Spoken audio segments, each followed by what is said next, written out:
هو الحبيب الذي ترجى شفاعته لكل هول من الأهوال مقتحم. يا رب بالمصطفى بلغ مقاصدنا واغفر لنا ما مضى يا واسع. فهو الذي ثم معنه وصورته ثم اصطفاه حنيئا بارئ النسم. يا رب بالمصطفى بلغ مقاصدنا. Bismillahirrahmanirrahim. Al-Fatihah. Annallaha yaftahu alaina futuhal arifin wa yufaqihuna fid din wa yu'allimuna ta'wil wa yahdina ila sawa'is sabil wa annallaha yarzuqana al-ilma wal amal wa yahfadhuna minaz zaygi waz zalal wa annallaha bijahi sayyidina Muhammadin sallallahu alaihi wasallam yaghfiru dhunubana wa yudhibu ghaiza qulubina wa yaltufu bina wal muslimin wa yakhtimu lana wa lakum bil husna wa huwa radin anna fi khailfin wa afiyah wa ila hadratin nabi Muhammadin sallallahu alaihi wa alihi wasallam. Al-Fatihah. A'udzu billahi minasy syaithanir rajim. Bismillahirrahmanirrahim. Alhamdulillahi rabbil alamin. Ar-Rahmanir Rahim. Maliki yaumiddin. Iyyaka na'budu wa iyyaka nasta'in. Ihdinas siratal mustaqim. Siratal ladzina an'amta 'alaihim ghairil maghdubi 'alaihim waladdallin. Rabbighfirli wa liwalidayya amin. Sama-sama sholawat 7 kali Ibrahimiyah. Innallaha wa malaikatahu yusalluna 'alan nabi ya ayyuhalladzina amanu sallu 'alaihi wa sallimu taslima. Allahumma salli 'ala sayyidina Muhammad wa 'ala ali sayyidina Muhammad kama sallaita 'ala sayyidina Ibrahim wa 'ala ali sayyidina Ibrahim wa barik 'ala sayyidina Muhammad wa 'ala ali sayyidina Muhammad kama barakta 'ala sayyidina Ibrahim wa 'ala ali sayyidina Ibrahim fil 'alamin innaka Hamidum Majid. Allahumma salli 'ala sayyidina Muhammad wa 'ala ali sayyidina Muhammad kama sallaita 'ala sayyidina Ibrahim wa 'ala ali sayyidina Ibrahim wa barik 'ala sayyidina Muhammad wa 'ala ali sayyidina Muhammad kama barakta 'ala sayyidina Ibrahim wa 'ala ali sayyidina Ibrahim fil 'alamin innaka Hamidum Majid. Allahumma salli 'ala sayyidina Muhammad wa 'ala ali sayyidina Muhammad kama sallaita 'ala sayyidina Ibrahim wa 'ala ali sayyidina Ibrahim wa barik 'ala sayyidina Muhammad wa 'ala ali sayyidina Muhammad kama barakta 'ala sayyidina Ibrahim wa 'ala ali sayyidina Ibrahim fil 'alamin innaka Hamidum Majid. Allahumma salli 'ala sayyidina Muhammad wa 'ala ali sayyidina Muhammad kama sallaita 'ala sayyidina Ibrahim wa 'ala ali sayyidina Ibrahim wa barik 'ala sayyidina Muhammad wa 'ala ali sayyidina Muhammad kama barakta 'ala sayyidina Ibrahim wa 'ala ali sayyidina Ibrahim fil 'alamin innaka Hamidum Majid. Allahumma salli 'ala sayyidina Muhammad وعلى آل سيدنا محمد كما صليت على سيدنا إبراهيم وعلى آل سيدنا إبراهيم في العالمين إنك حميد مجيد. اللهم صل على سيدنا محمد وعلى آل سيدنا محمد كما صليت على سيدنا إبراهيم وعلى آل سيدنا إبراهيم وبارك على سيدنا محمد وعلى آل سيدنا محمد كما باركت على سيدنا إبراهيم وعلى آل سيدنا إبراهيم في العالمين إنك حميد مجيد.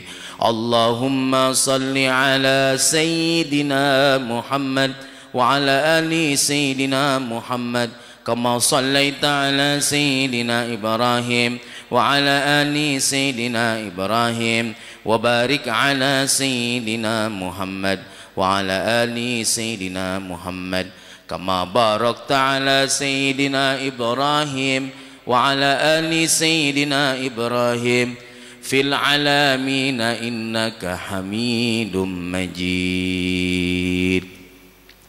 يا رب بالمصطفى بلغ مقاصدنا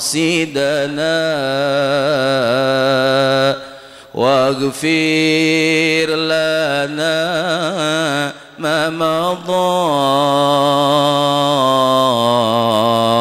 يا واسع الكرم يا رب بالمصطفى بلغ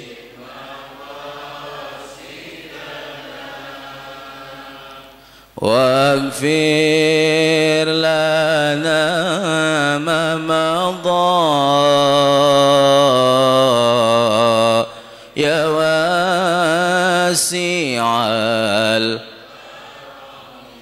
محمد سيد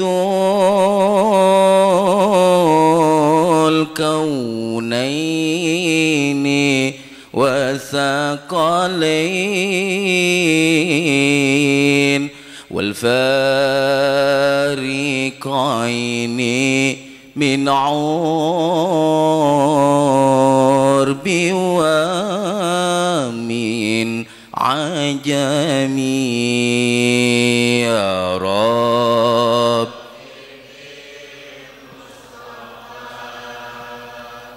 بلغ مقاصدنا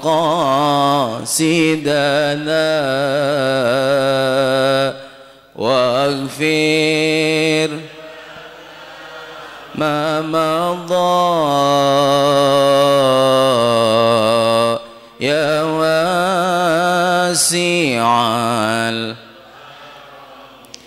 نبينا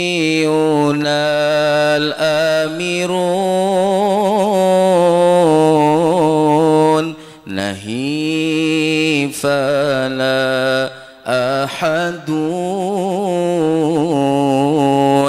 أبار في قول لا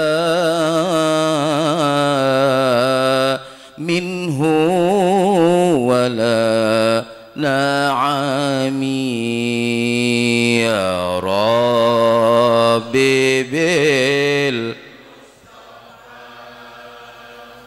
بلغ مقاصدنا واغفر ما مضى يا واسع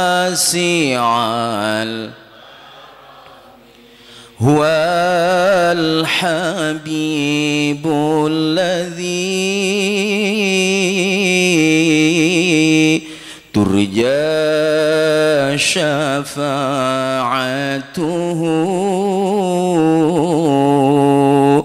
لكل هول من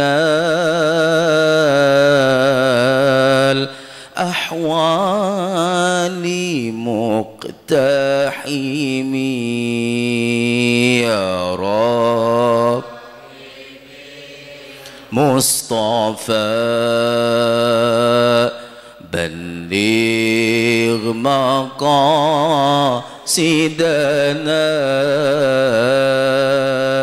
واغفر لنا ما مضى يا واسع. Assalamualaikum warahmatullahi wabarakatuh. Alhamdulillah wassalatu wassalamu ala Rasulillah Sayyidina wa Maulana Muhammad ibn Abdillah wa ala alihi wa sahbihi wa man walah. Ashhadu an la ilaha illallah wahdahu la syarika lah wa ashhadu anna sayyidina Muhammadan abduhu wa rasuluhu la nabiyya ba'dah. Allahumma salli ala ruhi sayyidina Muhammadin fil arwah wa salli ala jasadi sayyidina Muhammadin fil ajsad wa salli ala qabri sayyidina Muhammadin fil kubur. Allahumma balligh ruha sayyidina Muhammadin minni tahiyatan wassalama wa jamilni ya badi'as samawati wal ard ya dzal jalali wal ikram bil fasihah wal balaghah wal bara'ah wahlul uqdatan min lisani biriqqati rahmati yafqahu qawli summa talinu juluduhum wa qulubuhum ila zikrillah huwa rahmanul qudusul ba'isul muqtadir. Rabbi shrah li sadri wa yassir li amri wahlul uqdatan min lisani yafqahu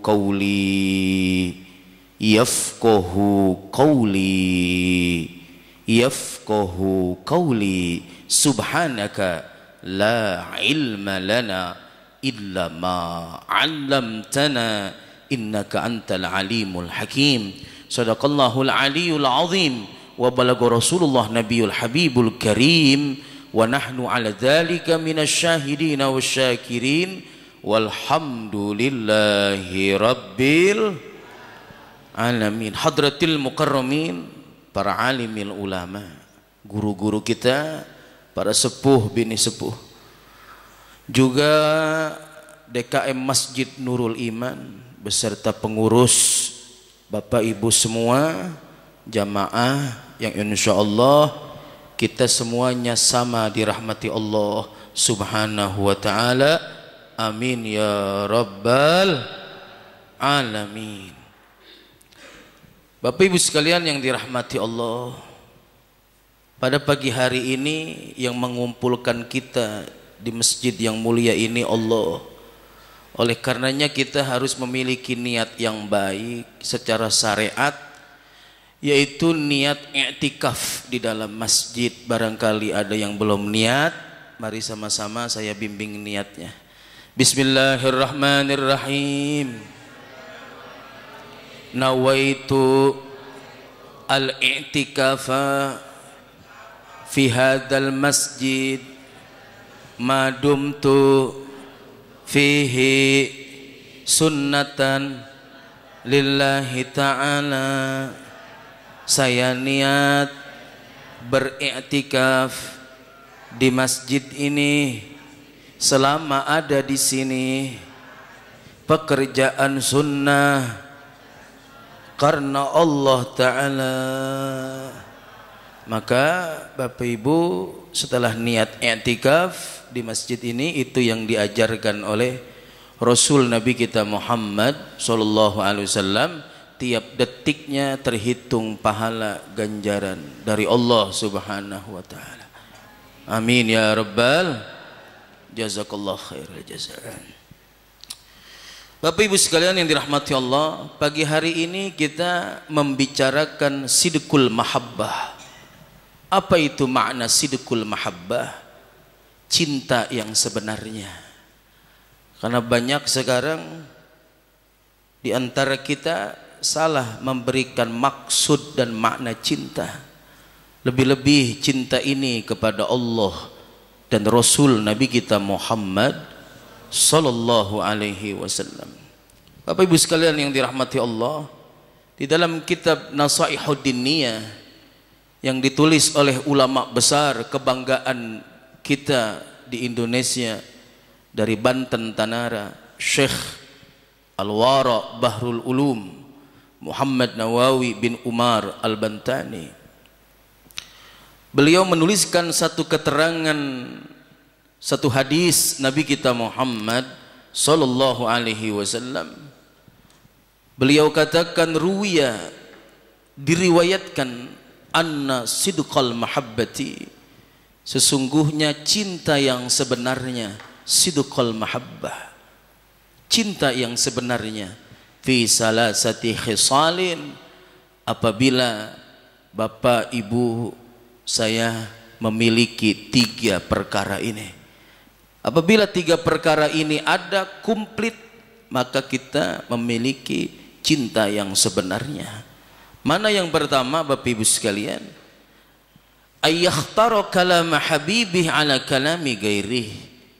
Cinta yang sebenarnya, maka seseorang yang memiliki cinta yang sebenar-benarnya cinta, ayyakhtara kalama habibi ala kalami gairih, pasti dia akan memilih omongan, kalam, ucapan orang yang dicintainya dibandingkan orang yang selain dicintainya.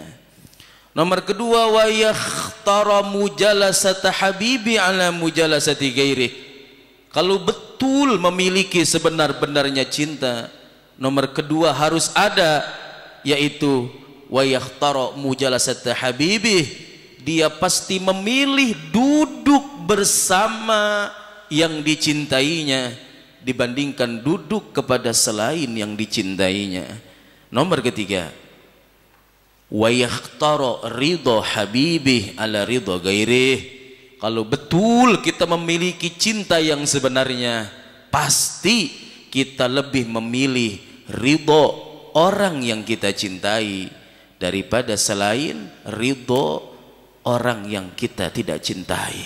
Bapak Ibu sekalian yang dirahmati Allah, mahabbah min af'alil qulub.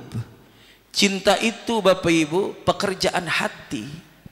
Laisa min af'alil jawarih, bukan pekerjaan anggota badan. Manusia ini mengerjakan 2 pekerjaan.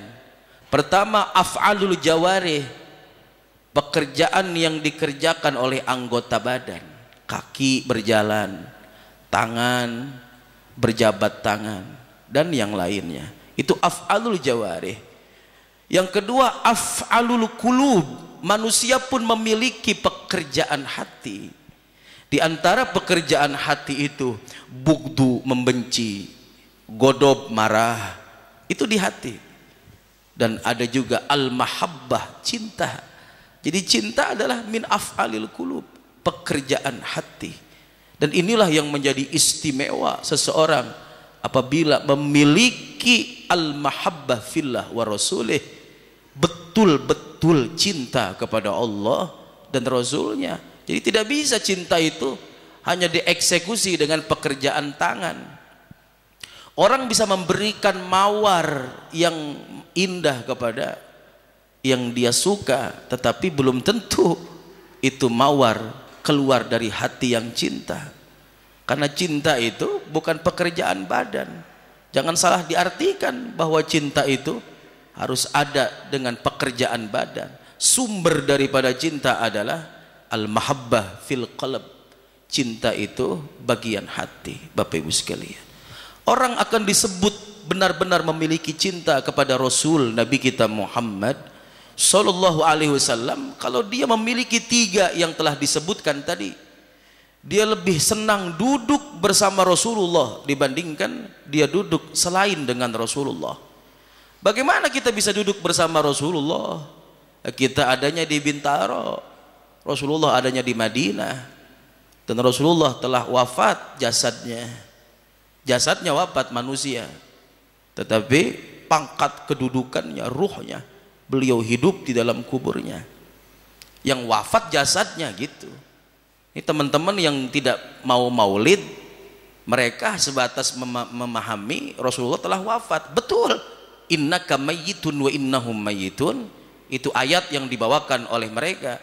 sesungguhnya engkau Muhammad menjadi mayat dan mereka pun menjadi mayat. Betul, secara syariat manusia semuanya mati, dan Rasul Nabi kita Muhammad SAW pun manusia menjadi mayat dan wafat sudah Nabi kita, tetapi itu jasadnya, adapun pangkat kedudukannya tidak wafat.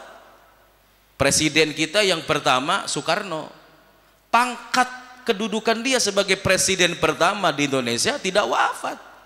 Apa karena jasadnya wafat kemudian tidak dianggap presiden? Tidak begitu pemahamannya.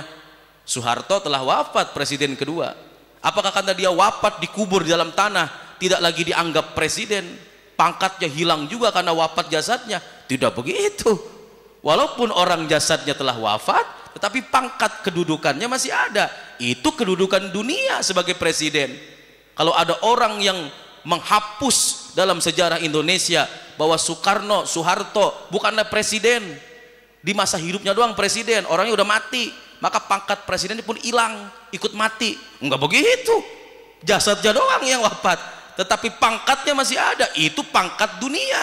Dan Rasul Nabi kita Muhammad Sallallahu Alaihi Wasallam adalah Sayyidul Anbiya wal Mursalin. Pangkatnya adalah sebagai pemimpin para nabi dan pemimpin para rasul. Itu tidak hilang, Bapak Ibu sekalian.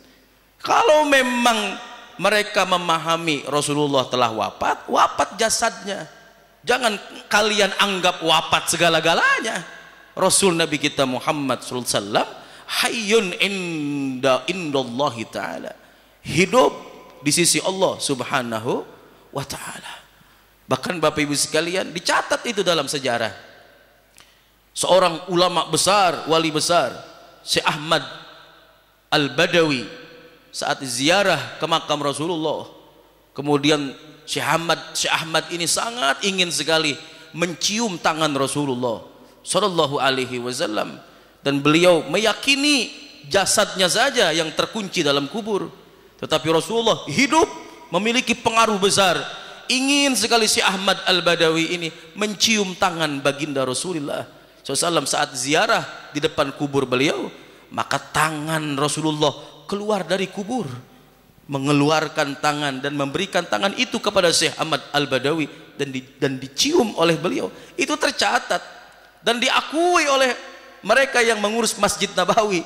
Cuman tidak diviralkan kalau sekarang itu, bahwa Rasul Nabi kita Muhammad SAW tetap ada bersama kita dalam keseharian kita. Beliau hidup secara makna, walaupun jasad fisiknya tidak ada. Beliau hidup di tengah-tengah kita, bersama kita. Ketika kita sholat sunnah qobliyah subuh, sebelum sholat subuh, berarti kita hidup bersama dengan Rasulullah Sallallahu Alaihi Wasallam.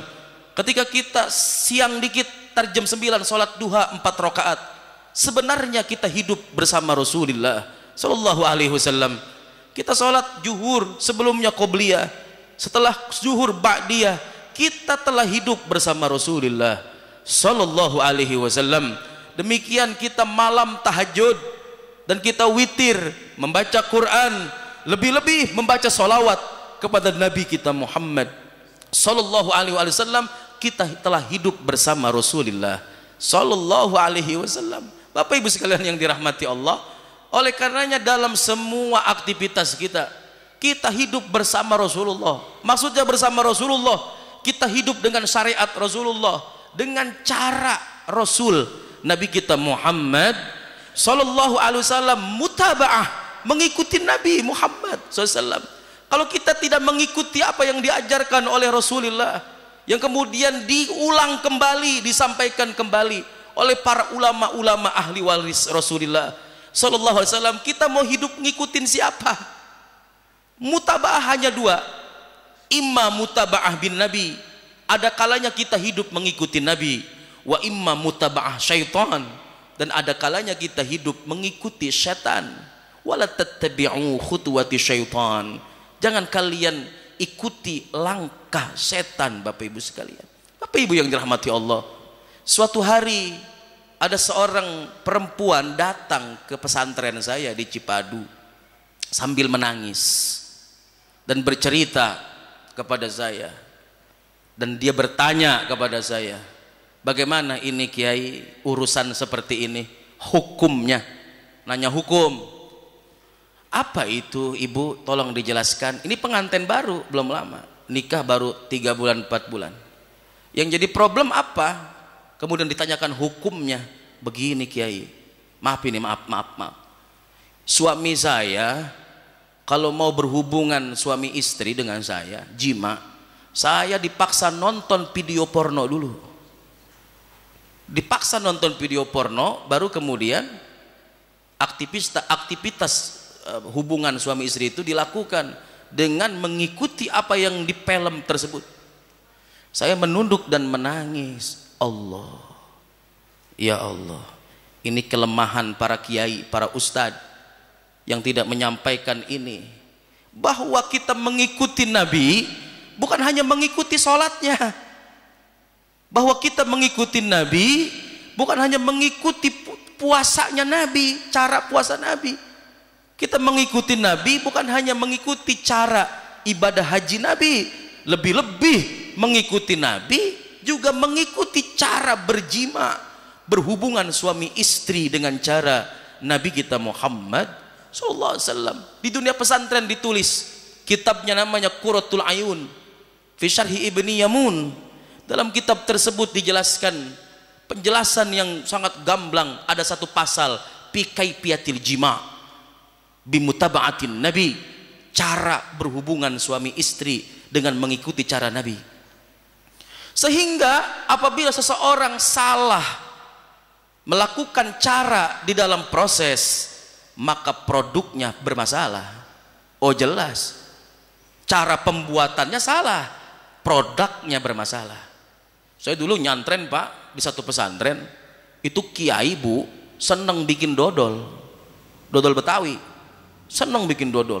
Jadi santri itu diminta untuk membantu ngaduk dodol.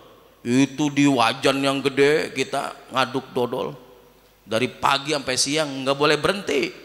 Kalau itu belum kebentuk kenyalnya dodol, kalau berhenti ntar hasilnya itu kurang maksimal. Itu ngaduk dodol. Bagaimana ngaduk bini lu gitu? Itu ngaduk dodol aja salah ngaduk, produk bermasalah. Bagaimana ini jima? Dan ini ibadah yang terlama, Bapak Ibu sekalian. Ibadah yang terlama bersama pasangan kita.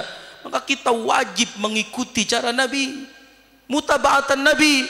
Maka tiap Ramadan selama 14 hari saya buka kitab itu, didiklatkan, dipasarin di pesantren kilatin yang nanti Syawal mereka mau menikah. Jadi ada pelatihan pranikah supaya mereka paham bagaimana sih cara berhubungan, ngikutin cara agama ini. Kalau ngikutin cara agama berarti yang telah disampaikan oleh Nabi kita Muhammad sallallahu alaihi wasallam. Bagaimana caranya diatur? Kita kudu punya wudu dulu, ibu punya wudu, bapak punya wudu. Salat dulu 2 rakaat, salat sunnah hajat. Hajatnya apa? Supaya satu punya keturunan yang baik, kedua punya komitmen cinta. Salat hajatnya, sebab orang banyak punya cinta. Semua orang punya cinta, tapi sedikit yang punya komitmen dalam bercinta. 10 tahun cerai, 15 tahun cerai, ada yang udah 30 tahun cerai juga. Maka berwudu, sholat hajat 2 rakaat. Kalau bisa ibu bapak baca yasin dulu sekali sebelum hubungan nih. Begitu cara Nabi, baca yasin sekali. Istighfar kalau bisa 1000 kali. Istighfar dulu. Begitu dalam kitab begitu, saya bukan lagi bercanda, ya, bukan lagi bercanda ini. Sholawat dulu biar 100 kali, doa diaminkan. Kemudian cara berjimaknya diatur, saya nggak bisa bahas di sini. Kalau mau tahu datang ke pesantren saya, ada kitabnya itu. Caranya bagaimana, mulainya bagaimana. Jangan ngikutin video porno, itu yang meragakan orang kafir. Maka saat membuat anak jimaknya itu dengan cara mengikuti video porno, itu mengikuti setan. Maka produk pasti bermasalah. Anak kita sulit diaturnya, sulit dinasehatinnya, ngomongnya sembarangan, asap binatang keluar dengan seenaknya, tidak ada sopan santunnya, sampai kita marah dengan anak kita, kita sebut anak setan lu, begitu sama anak sendiri. Anaknya jawab, kan emang bapak emak bikin apa pakai cara setan dulu ngeliat video porno, ya ini hasilnya. Anak saya, Bu, alhamdulillah istri saya baru 3, istri saya baru 3, alhamdulillah. Anaknya, iya anak istri saya baru 3, ya istri mah 1, anak istri saya 3, alhamdulillah. Laki-laki semuanya, pertama laki, kedua laki, ketiga laki. Itu umur 6 tahun, alhamdulillah, 6 tahun. Begitu lulus TK, mau mendekati umur 7 tahun, dia bilang, ayah, aku ingin lebih mengenal siapa itu Rasulullah. Aku ingin mondok aja, nggak mau sekolah. Umur 7 tahun, Pak. Saat istri saya hamil, semua pekerjaan rumah saya stop.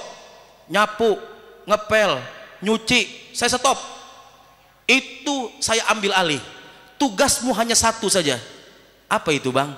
Hatamkan Al-Quran. Kalau bisa seminggu sekali. 1 hari 4 juz. Kalau seminggu sekali hatam. Seminggu hatam, seminggu hatam, seminggu hatam. Kalau sebulan 4 kali hatam, kalikan 9 bulan. Berarti puluhan kali dihatamkan Quran. Itu saja tugasmu, yang lain kami ambil alih.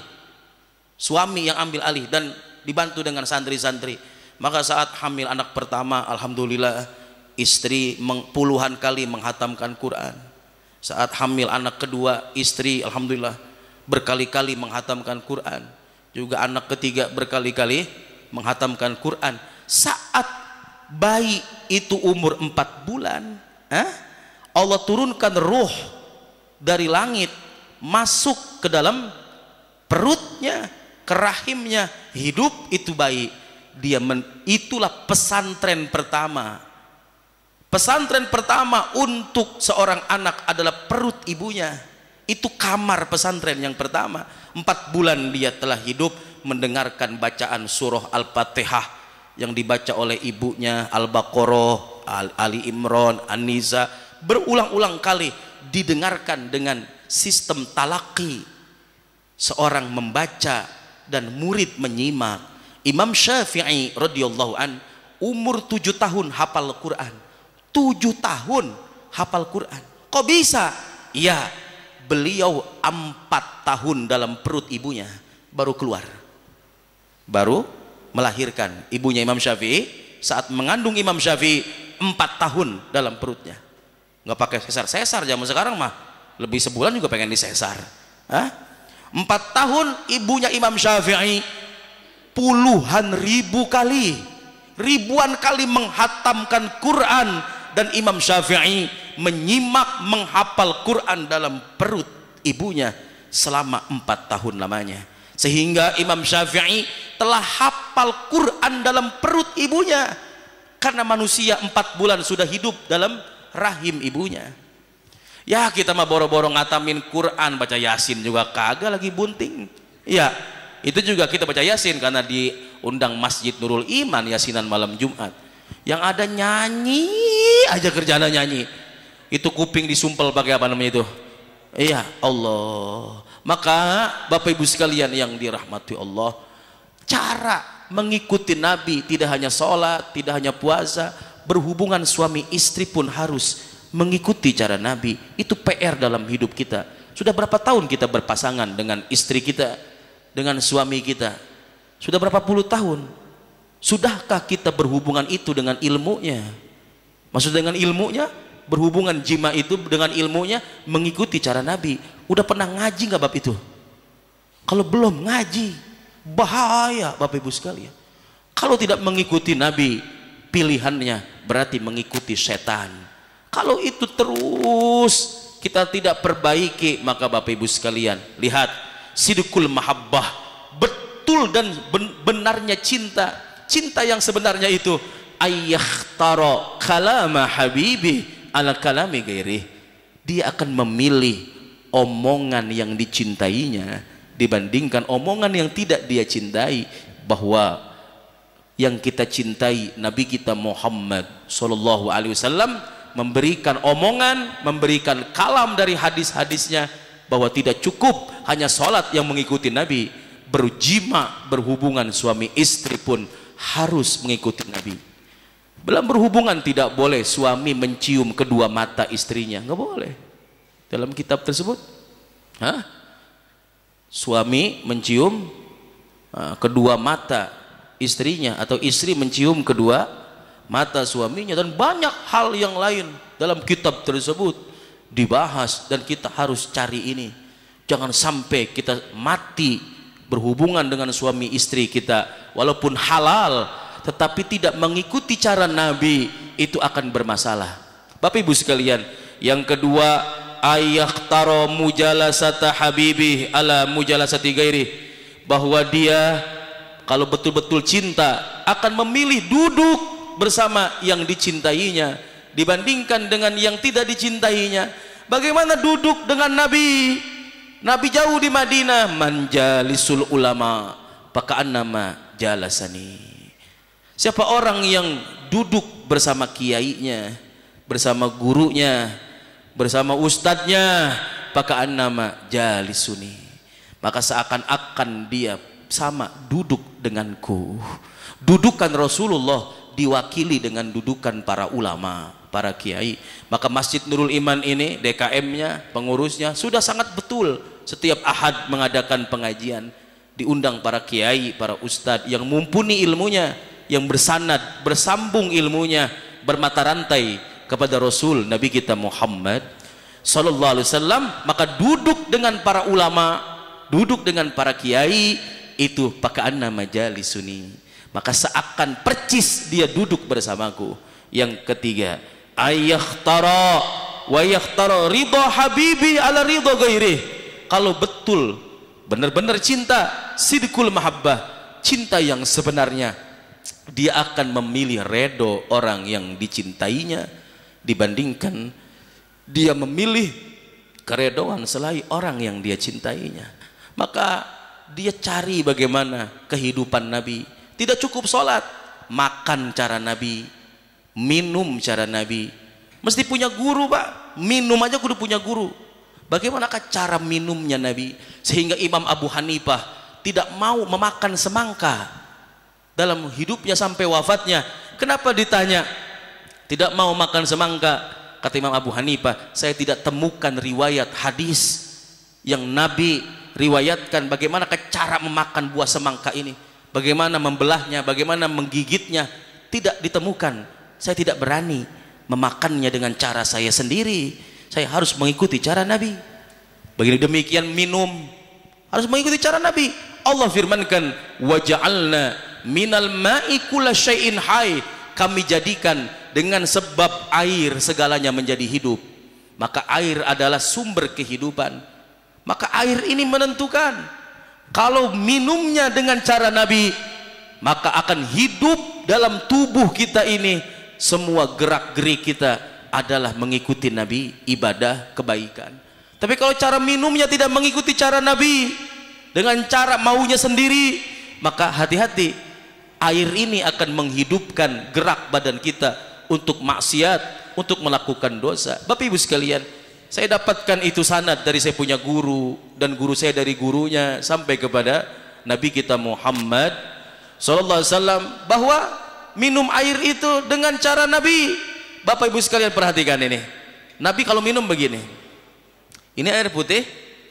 Beliau baca sebelum minum bismillah. Beliau minum alhamdulillah. Beliau lagi baca bismillah. Alhamdulillah. Kemudian beliau baca lagi bismillah. Alhamdulillah. Setiap mau minum bismillah, masuk air ke tenggorokan alhamdulillah. Ambil lagi air, mau minum lagi diawali bismillah, masuk ke tenggorokan airnya tutup dengan alhamdulillah. 3 kali begitu. Kalau minumnya begitu kayak tadi, maka Allah firmankan waja'alna minal ma'i kulla syai'in hayy, kami jadikan dengan sebab air segalanya menjadi hidup. Maka kalau minumnya dengan cara yang tadi, cara Nabi, maka akan hidup di badan kita ini kebaikan-kebaikan, akan bergerak kita melakukan taat amal ibadah. Wah, kalau kita minumnya kemauan kita, cara kita, satu napas gluk gluk gluk gluk gluk gluk gluk, tuh, sehingga itu menjadikan penggerak maksiat, dosa. Kita gampang mudah melakukan maksiat dan dosa. Ini yang Bapak Ibu harus pahami, bahwa beragama itu harus komplit, tidak hanya kulitnya. Kita pun beragama dengan isinya, dan kita beragama juga dengan rasanya. Sebagai penutup kajian pagi hari ini, saya gambarkan begini. Ibu-ibu, kalau beli Indomie di warung, ya beli Indomie di warung, walaupun ibu-ibu cuman ngucap, saya beli Indomie rasa soto, berapa Bu? 5 bungkus. Dah, maka ibu akan mendapatkan 3. 1 bungkus plastik Indomie, 2 isi Indominya, 3 jangan lupa rasa Indominya. Bagaimana jadinya kalau kita beli Indomie cuman plastiknya, isi dalamnya nggak ada? Atau kita beli Indomie plastiknya ada isinya, diseduh nggak ada rasanya, maka nggak ada nilainya. Beragama seperti itu Bapak Ibu sekalian. Kita tidak cukup beragama dengan kostum, dengan pakaian, dengan penampilan. Ya, saya pakai sorban mah mantesin doang. Orang katanya di Cipadu Kiai, katanya di Cipadu Kiai punya majelis, punya pesantren. Di Cipadu, kata orang, bukan kata saya, Kiai. Di Cipadu doang Kiai. Coba main ke Ciputat, makan di warung makan, kagak mau bayar. Bayar Pak Haji, lah gua Kiai, masa gua bayar? Katanya punya warung, lah bodoh, lu mau Kiai kek, lah bayar. Ya, ini penampilan saja, ini penampilan. Beragama tidak cukup dengan kulit. Apa jadinya Bapak Ibu makan Indomie, beli Indomie cuma dapat plastiknya? Beragama tidak cukup dengan kulitnya, dengan penampilan, nggak cukup. Buat apa itu muka dicadarin, disisain bola mata 2, tetapi isinya tidak ada kasih sayang kepada sesama, penuh di hatinya kedengkian. Bukan berarti tidak melarang untuk pakai cadar, bukan. Bungkus itu penting, bukan saya ngajarin supaya meninggalkan bungkus. Bungkus itu penting karena dia menjaga isinya, tapi awas jangan sampai ketipu sama bungkus. Jangan sampai ketipu sama bungkus. Saya kalau lebaran dibawain bungkusan kongwan, isinya opak, bukan roti kongwan, bukan. Baik-baik, tidak menjadi jaminan bungkusan itu. Pakai peci putih kayak saya, pakai sorban begini, pakai jas, pakai gamis, nggak jadi jaminan. Bisa-bisa lebih mulia, lebih baik bapak yang hanya sarungan, peci hitam begitu. Ya, tapi bungkusan itu harus, tidak boleh tidak, karena dia akan menjaga isi. Bapak Ibu sekalian, sholat itu ada sholat bungkusan, ada sholat isi, ada sholat rasa. Tuh sholat yang tadi subuh tuh bungkusan, tuh tadi tuh subuh 2 rakaat itu bungkusan saja. Ada yang selamat dengan itu, ada yang celaka dengan itu. Yang selamat yang tunduk hatinya ke Allah, yang celaka yang lupa sholatnya. Fawailul lil musallin, neraka wel mereka yang sholat. Ya udah sholat pakai bungkusan masih celaka, jangan ngomongin yang nggak sholat, jangan. Yang nggak sholat jangan dihitung, ini yang sholat. Maka bungkusan tidak menjamin Bapak Ibu sekalian. Hah? Kalau kita beli Indomie, bungkusannya isinya harus ada, harus Indomie. Bungkusan itu menentukan. Jangan nyari duren kulitnya pisang, tolol. Ya, gue mau makan duren mana? Nih, 8 ini mah pisang. Masa nyari pisang pakai nyari duren lewat bungkusan pisang? Nggak ketemu lah 7 kali kiamat. Ya, bungkusan menentukan isi. Bungkusan rapihin. Ngaji fikih yang rapih.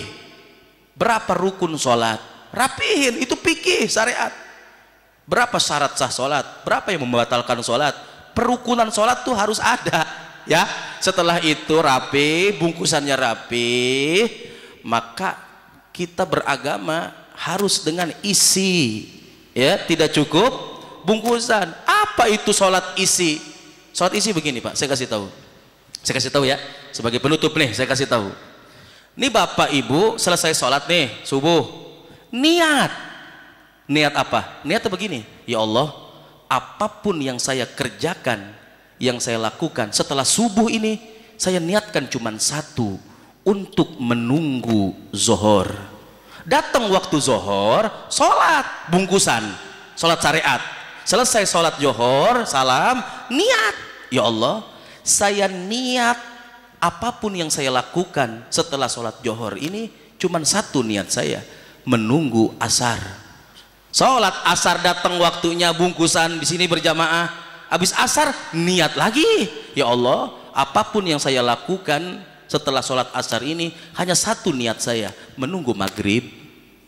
Datang maghrib, sholat bungkusannya, sholat berjamaah di sini dengan imam. Selesai maghrib, sholat, ibu bapak niat, ya Allah, saya selesai sholat maghrib ini, apa yang saya kerjakan, saya niatkan untuk menunggu isya.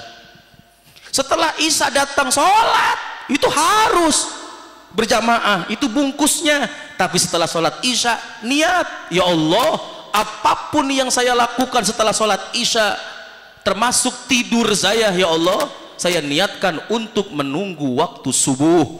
Kalau Bapak Ibu begitu niat, tiap detik dihitung sholat, tiap detik, namanya sholatud daim, sholat terus menerus. Alladzina-hum ala sholatihim daimun. Sebagian mereka sholatnya daim, tiap detik, tek sholat, tek sholat, tek sholat, itu isi namanya, pakai niat.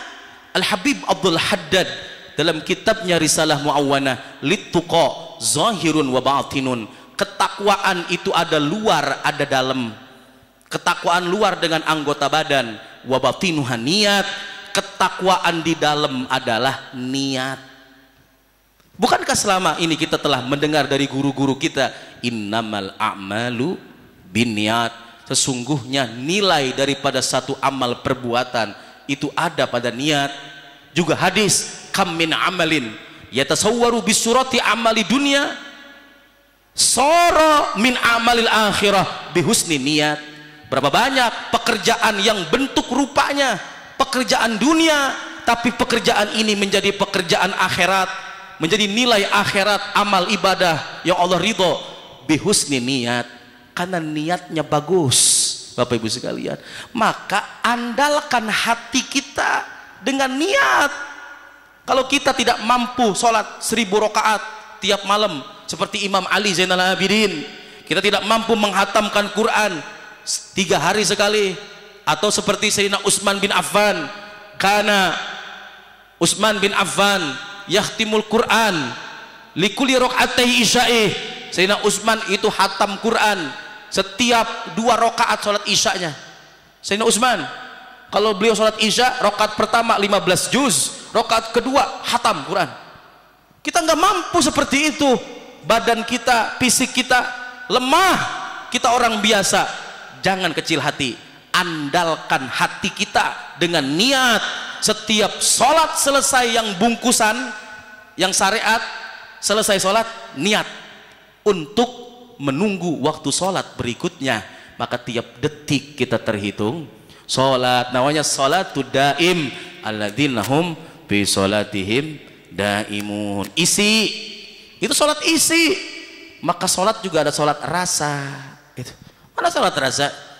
Orang yang sholat sudah menemui rasa kepada Allah, setelah dia laksanakan sholat isi dan sholat kulit tersebut, tidak ada pandangan kebencian kepada siapapun, tidak ada pandangan merendahkan siapapun, tidak ada pandangan kedengkian kepada siapapun. Bapak Ibu sekalian yang dirahmati Allah, orang yang punya sholat rasa adalah orang yang punya hikmah di dalam hidupnya. Dengan hikmah dia akan menerima kebaikan bukan hanya dari orang baik. Dengan hikmah dia akan menerima kebaikan sekalipun dari orang yang buruk. Bu, Pak, Bagaimana bisa kita disebut orang yang tahan amarah, tetapi tidak ada orang yang membuat kita marah? Perhatikan ini, Bu. Bisa nggak ibu tahan marah, tapi nggak ada yang bikin marah? Ayo, bisa nggak? Justru orang yang punya sholat rasa, ketika menghadapi orang yang membuat dia marah, dia sangat senang. Kenapa sangat senang? Orang yang membuat dia marah menjadi ukuran buat dia. Dia tahan amarah atau tidak tahan amarah. Jelas, Bu? Nah, bagaimana mungkin Bapak Ibu bisa memaafkan orang lain, tapi tidak ada orang yang berbuat salah kepada kita? Bisa, Bu? Memaafkan orang, tapi orang nggak ada yang salah sama kita. Bisa begitu? Ah, nggak bisa. Bagaimana cara maafinnya? Ya nggak ada yang salah sih. Justru orang yang berbuat salah dalam kehidupan kita sehari-hari, anak kita bikin salah, suami kita bikin salah, istri kita bikin salah, saudara kita bikin salah, tetangga kita bikin salah. Orang yang sholatnya punya rasa, dia sangat bergembira dan senang ada orang yang membuat dia marah, karena orang yang membuat dia marah adalah ukuran dia, apakah dia orang yang bisa memaafkan. Orang yang membuat salah kepadanya menjadi ukuran, apakah dia orang yang memaafkan. Qadzibinal ghaidz wal 'afina 'anil nas. Quran sekian ribu ayat, kesimpulannya hanya takwa. Kalau Bapak Ibu buka tafsir manapun, kesimpulan Quran hanya takwa. Dari takwa kesimpulannya cuma 3. Alladzina yunfikuna fis sarra'i wad dharra. Orang yang selalu mengeluarkan hartanya dalam keadaan banyak dan dalam keadaan sedikit. Maksudnya tidak melihat keadaan itu. Kalau lagi banyak mah ya jangan pakai dihitung. Lagi banyak mah kantong kiri 10 juta, kantong kanan 10 juta, kantong depan 10 juta, ATM isinya 500 juta, sedekah mulu, jangan pakai dihitung. Wadoroh. Dan dalam keadaan tidak punya pun, dalam keadaan sedikit sempit, dia keluarkan hartanya. Apalagi buat Nabi, jangan ada bahasa begini. Gue mah tahun ini muludan di Nurul Iman, gue mah orang nyumbang dulu ah. Tahun kemarin gue udah nyumbang banyak, tahun sekarang gue perek dulu. Jangan, justru saat kita nggak ada, kita itu bersyukur dengan keadaan tidak ada. Masihkah kita memberi saat kita tidak ada? Lah kalau lagi banyak mah jangan dihitung. Lagi banyak mah emang wayahnya ngeberi. Ukuran saat ada orang yang membuat kita marah, bersyukurlah dengan keberadaannya. Ukuran qadzibinal ghaidz. Mampukah kita menahan marah saat itu? Ada saat kita ada orang yang membuat salah kepada kita, seneng. Ukuran itu orang yang buat salah, bisakah kita memaafkan dia? Mudah-mudahan pengajian pagi hari ini sidqul mahabbah, cinta yang sebenarnya, kita memahami agama kita ini dengan sebenar-benarnya, sebagaimana cinta kita menjadi cinta yang sebenar-benarnya kepada Allah dan Rasulnya dan kepada sesama. Amin ya rabbal alamin. Ala hadhihi niyah. Al-Fatihah. A'udzu billahi minasy syaithanir rajim. Bismillahirrahmanirrahim. Alhamdulillahi rabbil alamin. Ar-Rahmanir Rahim. Maliki yaumiddin. Iyyaka na'budu wa iyyaka nasta'in. Ihdinas siratal mustaqim. Siratal ladzina an'amta 'alaihim ghairil maghdubi 'alaihim waladdallin. Amin. Astaghfirullah Rabbal baraya. Astaghfirullah minal khataya.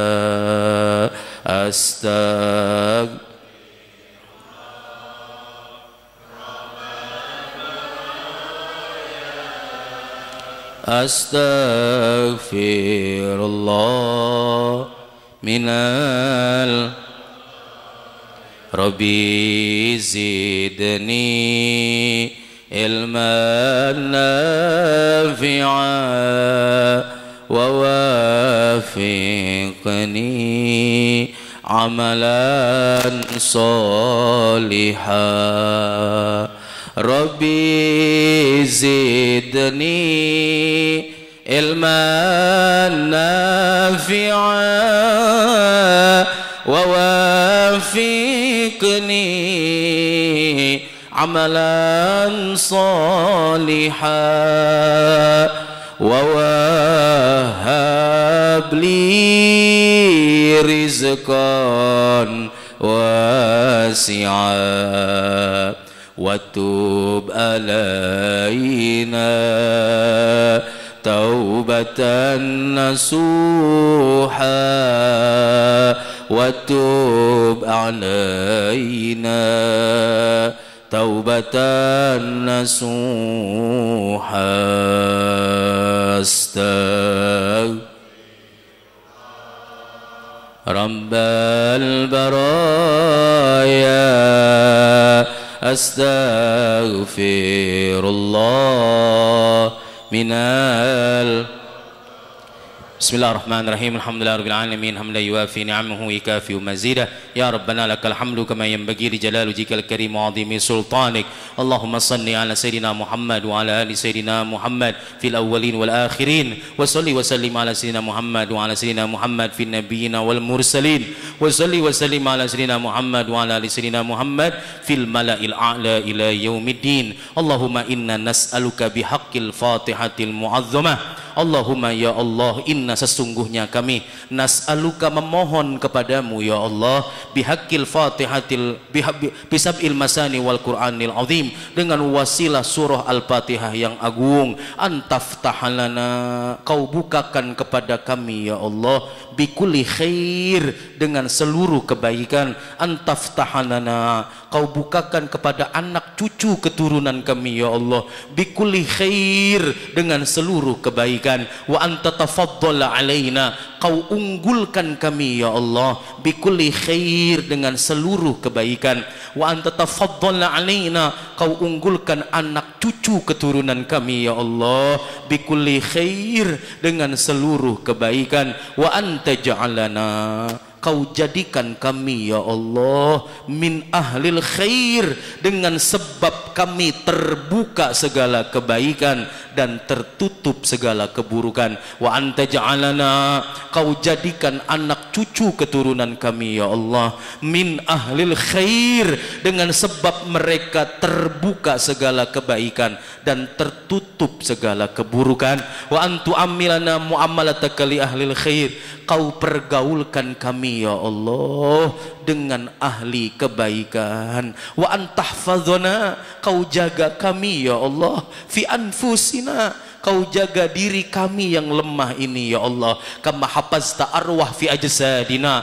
sebagaimana engkau menjaga ruh di dalam jasad kami ini ya Allah wa fi adyanina kau jaga agama kami ya Allah wa amwalina kau jaga harta kami ya Allah wa auladina kau jaga anak cucu keturunan kami ya Allah wa ashabina kau jaga semua sahabat-sahabat kami ya Allah wa man ahsana ilaina kau jaga semua orang yang telah baik kepada kami ya Allah wa man ahsana ilaina kau jaga semua orang yang telah baik dengan Masjid Nurul Iman ini ya Allah min kulli mihnah dari setiap malapetaka wa fitnah dan fitnah wa bu'sin dan keburukan wa dhair dan kesesatan innaka waliyun kulli khair wa mutafadilun bi kulli khair wa mu'ti kulli khair bi rahmatika ya arhamar rahimin Allahumma gfir lana ya Allah ampuni maafkan kami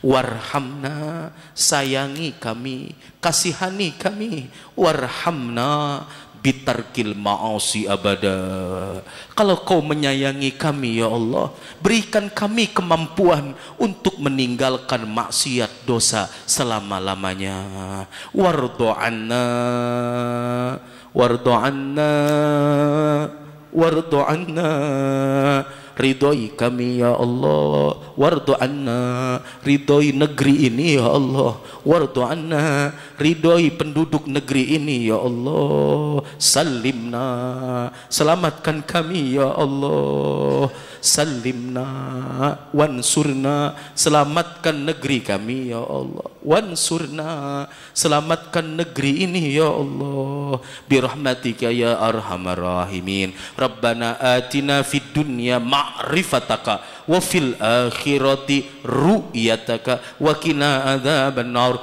Rabbana atina fid dunya hasanah wa fil akhirati hasanah wa qina adzabannar. Ya arhamar rahimin, ya arhamar rahimin, ya arhamar rahimin. Wa sallallahu alaihi wasallam Muhammad nabiyil ummi wa sahbihi wasallam.